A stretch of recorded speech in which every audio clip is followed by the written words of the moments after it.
So it's my pleasure to introduce Sandy Goldberg. So he's professor of philosophy at Northwestern University. He works in philosophy of mind and language and social epistemology, and in particular on topics such as testimony, epistemic justification, and so he's authored of numerous monographs, conversational pressure, a handbook on assertion, and many others. And so tonight he's going to speak about how silence sometimes speaks. Thank you so much. Thank you very much. I want to first of all thank you so much for the invitation. It's really great to be here. It's great to see so many people. It's great to see people that I haven't seen in a while. And even though it is Zoom, it's better than nothing, as several of you have said. It's also great to follow Liz's talk because in many respects, for two reasons. One, because I have found a lot of her reflections on language, including of the kind that Liz, you were presenting today, to be inspirational. But also, secondly, I think many of the themes that were present in your talk and her talk are also going to arise in mine, albeit in a slightly different domain, namely the domain of silence. So without further ado, what I'm going to try to do today is I'm going to try to do a few things. I'm going to try to introduce the topic of conversational silence. I'm going to go over two attempts to capture the significance of conversational silence. The first one involves the hypothesis that silence is speaker meaningful. That's a hypothesis that was defended in 1994 in a paper by Philip Pettit on enfranchising silence. And a second hypothesis, which is I'm going to call the silence to acceptance inference. That's the hypothesis that I tried to defend in the book that Mihaela just very kindly mentioned, Conversational Pressure. I'm going to try to contrast those two, if you like, theories about the conversational silence. And then I'm going to spend the rest of my time talking about implications of the second hypothesis. And in particular, I'm going to talk about two sets of implications. One, the phenomena that I'm going to call defeasibility and outweighing. And secondly, normative pressure to speak out in disagreement. So that's going to be the structure of today's talk, and I'm going to jump right in. So I'm going to begin first with if you like, a characterization of what the phenomenon comes to, what conversational silence is. And I offer this as a quick definition. I suspect it can be counterexampled, but this will at least get us roughly in the ballpark of what I have in mind. So I'm going to say that someone in a conversation is conversationally silent at a given time when it's mutually manifest to all of the conversation's participants that at that time, the conversation is at a point in which it's conversationally expected of a given person to respond to a prior conversational move. That person gives no verbal, conventional, or other indication of her response within that relevant time, where a behavior is an indication of the other sort, just in case she exhibited that behavior in the relevant time frame and it was reasonable for her to assume that the other participants would correctly interpret that behavior as indicating her response. As I say, this isn't perfect. I'm sure it can be counterexampled, but at least this gives you a sense of the ballpark that I'm working in. So conversational silence is often taken to be a contribution to a conversation. This is not a striking claim. It's not an insightful claim. What I do want to call your attention to is the number of languages that have proverbs indicating this. There are at least 9 of them that I've collected, and there may be others. And please, by the way, if you speak one of these languages and the translation I'm using is no good, I would love you to chat me and let me know this. But you see this, for example, in Latin. He who is silent when he ought to have spoken and was able to is taken to agree. In Persian, silence is the sign of consent. In Russian, silence means consent. In Dutch, whoever is silent agrees. In Greek, sometimes silence makes important statements. In Icelandic, silence is the same as acceptance. And in 3 European languages that perhaps many of us speak, Spanish, who is silent consents, French, same thing, and Portuguese, same thing. So it's interesting that it's not just in the proverbs of different languages that you see this idea that silence, it can be a contribution to conversation. You see this actually in various texts throughout the ages as well. And I go back to Socrates in the Cratylus, who says to Cratylus at one point in the dialogue, I shall assume that your silence gives consent. And it's interesting at this point of the dialogue that Cratylus is silent in response. And you see this in a letter that Mark Twain wrote to his wife. He wrote, silence has given assent in all ages of the world. You also see this in something that Hannah Arendt wrote in 1970. She wrote, someone who knows that he can object also knows that he agrees in a fashion if he does not object. And in addition, I want to call your attention to one other thing, and this is where things begin to get very interesting for me, and I'm hoping interesting for you as well. There's a political variant that has also been widely recognized, and I'm going to begin with a moment in the history of American history that goes back a few centuries, but I'm hoping some of you recall the Alien and Sedition Acts of 1798, were a series of acts that restricted that restricted free speech, that restricted free press, and that restricted what aliens who were living in the United States at the time could do. Very, very controversial under President Adams. The Kentucky Resolution of 1799 condemned these and said, silence acquiescence to the acts is highly criminal. In addition, we go to the 20th century, and I bring you to, unfortunately, to mid-century Germany, where you have Rabbi Joachim Prinz, who I understand is either the grandfather or the uncle of the philosopher Jesse Prinz, who wrote the following. When I was the rabbi of the Jewish community in Berlin under the Hitler regime, I learned many things. The most important thing that I learned under those tragic circumstances was that the bigotry and hatred are not the most urgent problem. The most urgent, the most disgraceful, the most shameful, and most tragic problem is silence. In addition, somebody just mentioned MLK. MLK also has a beautiful, beautiful comment that he makes. There comes a time when silence is betrayal. He said that in his very famous civil rights sermon from the Ebenezer Baptist Church. This is right before he was assassinated. You have also another religious figure, Rabbi Bradley Artson, who is a contemporary rabbi who is very interested in the Jewish social justice movement, who recently commented, our silence and inaction in the face of contemporary injustice and oppression is akin to assenting to it. And the last comment that I'm going to make, which I actually had originally thought, should I cite this or should I not? Because it's triggering. I figure Liz gave me permission to mention this. And this is an op-ed that was written in 2015 by the philosopher Carol Hay, who many of us know. She was writing this during the early primaries. And listen to how old this sounds. Carol Hay wrote in an op-ed, we should hereby call on Trump and his supporters to denounce the violence and bigotry being committed in his name. Their silence on this issue will henceforth be presumed to indicate their approval. Now, what's interesting to my mind is that if you survey all of these proverbs and these quotes, you get two distinct claims in the vicinity. Claim one is a claim of the form silence means or gives or amounts to consent, assent, agreement. And the second claim is that silence is taken as consent, assent, or agreement. These are actually interestingly different claims, and they give rise to two different accounts of the significance of silence. And the first account is one that argues from the speaker's side. And the basic idea of that account is that what the speaker does in remaining silent is tantamount to meaning, and here I have in mind speaker meaning that she assents, or to giving her assent. Or you can argue from the side of the audience. What the speaker does in remaining silent entitles the audience or gives the audience a reason to interpret that silence as indicating her assent. And what's interesting is that in the literature, you actually see both of these kinds of arguments that are offered.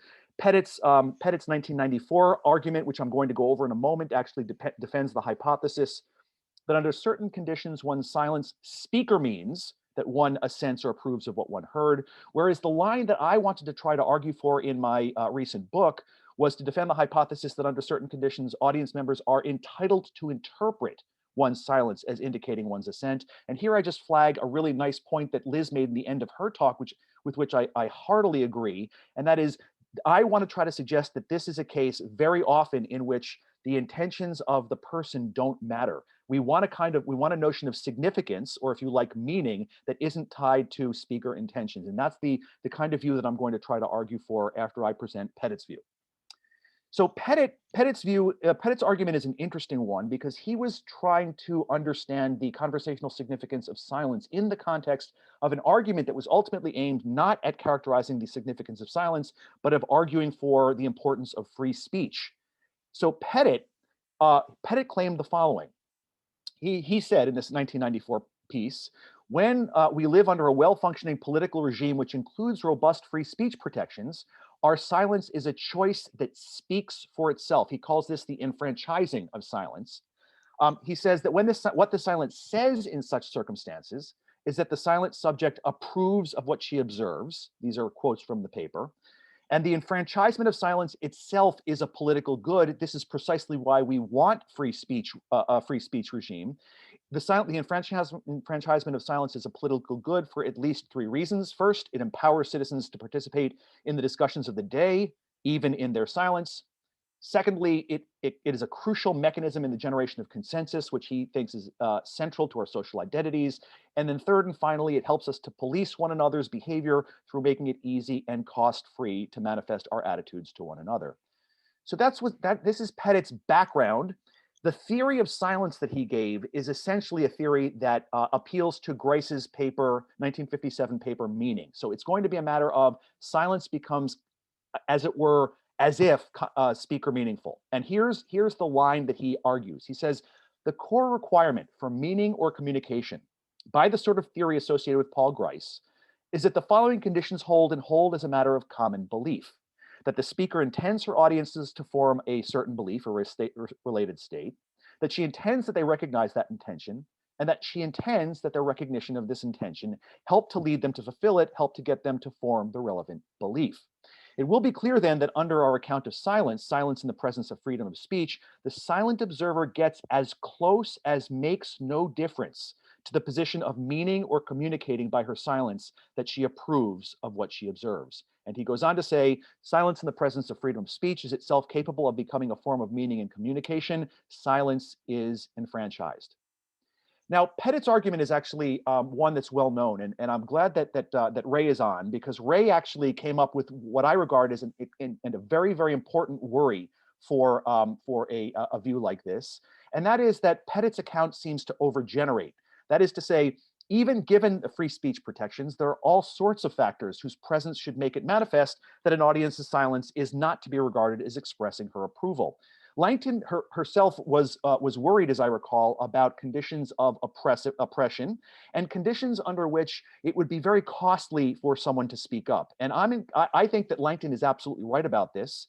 In these kinds of cases, I don't think we want to ascribe to silence the significance that Pettit's theory suggests. That is to say that Pettit's theory overgenerates. But to my mind, and this is a claim that I tried to level in my book, I think Pettit's account also undergenerates. That is, I think there are cases in which we want to ascribe a significance to silence, but Pettit's conditions are not met. This shouldn't be entirely surprising. It's for reasons that I think that Liz anticipated in her talk. Pettit's conditions require token reflexive intention on the part of the speaker. Those conditions are often not met by the silent party, including in cases where we want to say that the silence is a significant contribution to the conversation.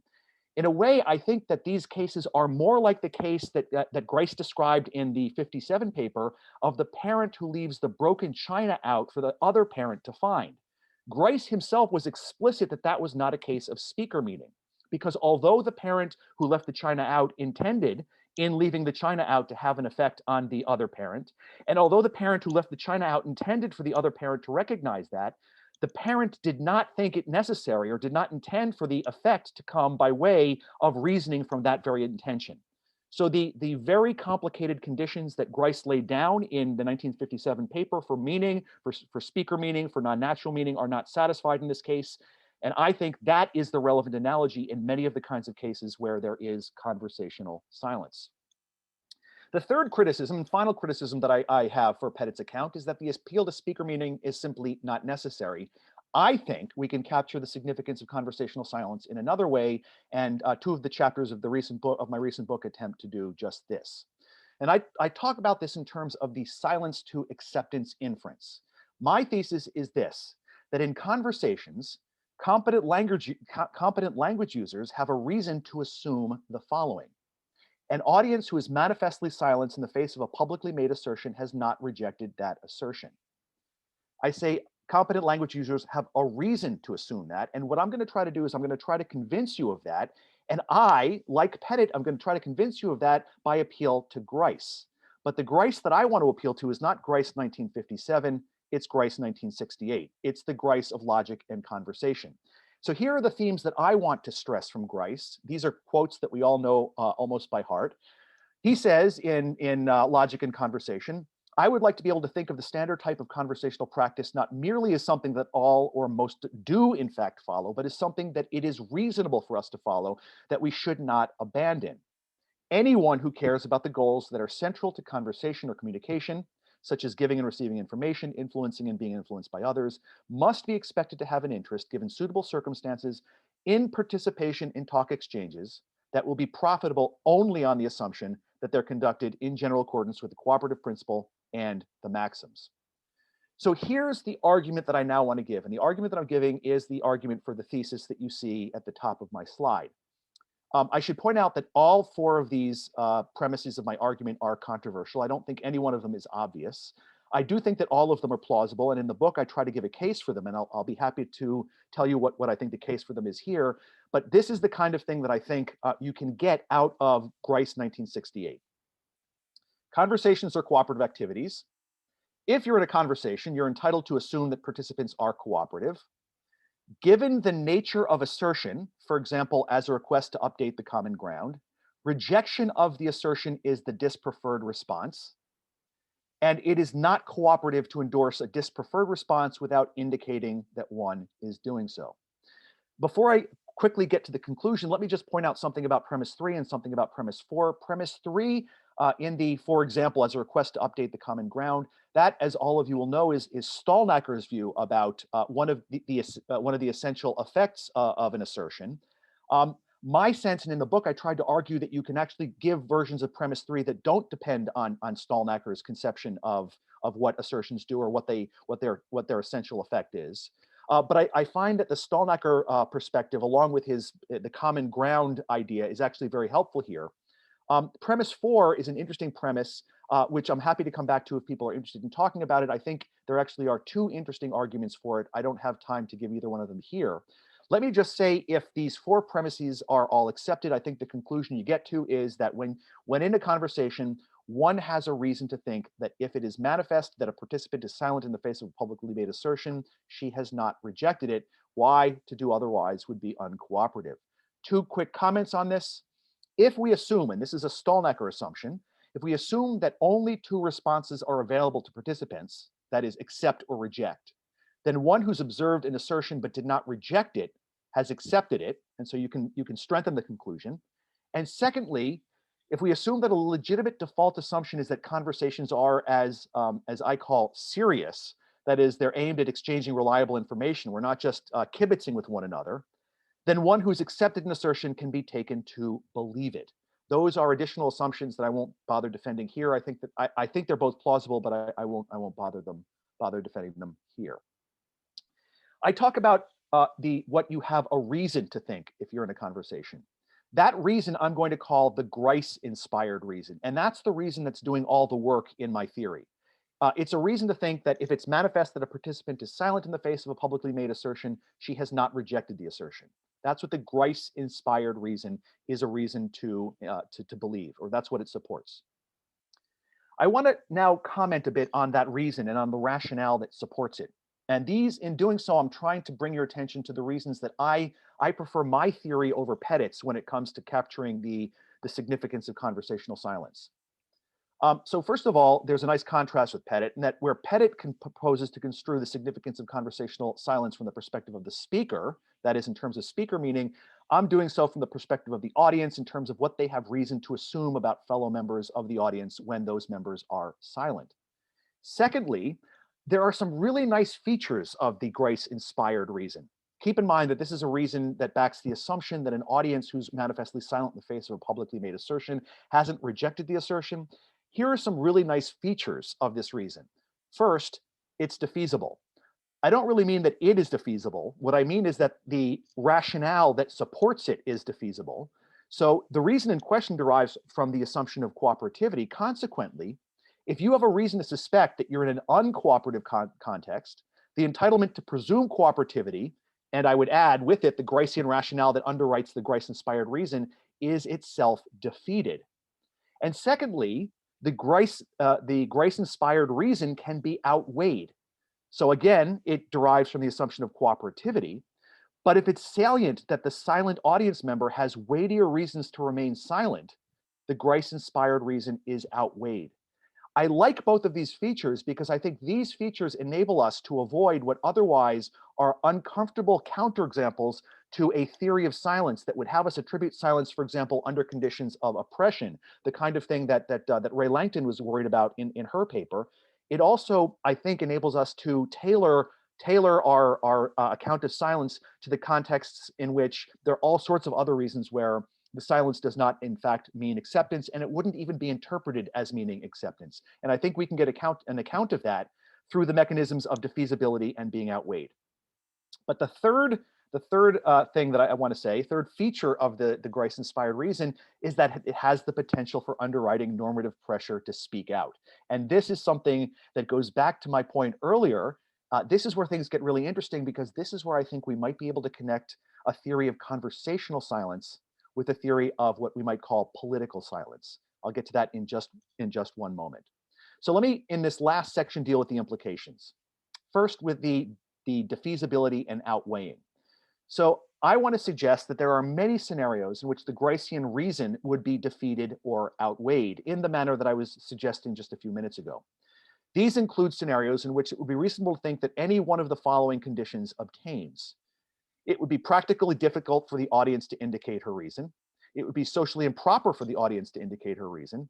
There would be serious costs to the audience for objecting or manifesting her objection. The assertion itself is not reasonably regarded as part of a cooperative endeavor. The matter at hand is trivial and doesn't warrant the effort it would take to object. The context is one of oppression, where various people are or feel silenced. The thought is that in each one of these cases, either we have reasons that outweigh the Gricean reason, or we have a situation in which the Gricean reason doesn't even get generated because the context is not one of cooperation. But either way, the theory that I'm offering would predict that the Gricean reason does not generate the interpretation that the silence means or should be interpreted as indicating assent or consent. I want to conclude then just by asking whether this approach to conversational silence gives us a route to what I call normative pressure on audiences to speak out. So suppose you're in a conversation. Suppose that when you are in a conversation, competent language users have a reason to assume that an audience who's manifestly silent in the face of a publicly made assertion hasn't rejected it. That's the Gricean reason. That is the reason that I say that I claim operates whenever you're in a conversation that in fact is cooperative. So whenever the Gricean rationale doesn't get defeated. Now here's a little argument. If you have doubts about a publicly made assertion and you choose to remain silent, you run the risk of leading your audience to conclude incorrectly that you've accepted the assertion. Depending on how much hangs on others' views of your attitude here, there can be cases in which you ought not to run that risk. In such cases, I say, you are under some normative pressure to speak out, to indicate your doubts or your disagreements. I want to see this, or I think it's interesting to see this, as a special case of a more general sort of normative pressure, which enjoins us not to support those who would harm the community. Here, I'm playing on the idea, and this is an idea that I get from Miranda Fricker, that in the same way you can think of ordinary practical harms, you can also think in conversations of epistemic harms that you're doing to a community, in particular, contributing to a situation in which it's likely that other people will form important false beliefs. So the thought is, to appear to go along with something regarding which you have doubts is to lead others to think that you are acquiescing to the proposed plan. This provides support to those who propose the plan. When enough hangs in the balance, you ought not to do so. And this is so whether the matter before you involves a proposal to update the common ground, that is an assertion, or a proposal to proceed with a certain plan of action. That's the political case. This, I think, has the potential to explain why cultural commentary on the significance of silence moves back and forth from conversational contexts to political contexts. The thought being that there's an important parallelism between these types of silence that we would hope can be captured or explained by a theory of silence. Of course, no sooner do I say that than I should acknowledge right away that there are at least two important, or apparently two important, differences between conversational silence and political silence. First, where the Gricean reason, which is at the heart of my theory, is operative in contexts of conversational silence, where that reason depends on the entitlement to presume cooperativity, there would appear to be no such dependence in the case of political silence. That doesn't appear to depend on your assuming everyone is cooperative. In fact, you will make assumptions about silence even if you think people aren't necessarily being cooperative. And secondly, where conversational silence gives others a reason to interpret one as assenting to what was asserted, arguably, political silence constitutes acquiescence to what was done. Constitutes meaning it's not a matter of giving people a reason to interpret you in that way, but that is actually what you are doing. You are acquiescing to what was done. So the two remaining questions that I have, and these are questions for further thought, and I'm hoping I invite everyone to help me think about these things. First, are these two differences real? And secondly, if so, how significant are they? And so with that, I bring this to an end. Thank you so much. Thank you so much, Sandy. That was wonderful. And yeah.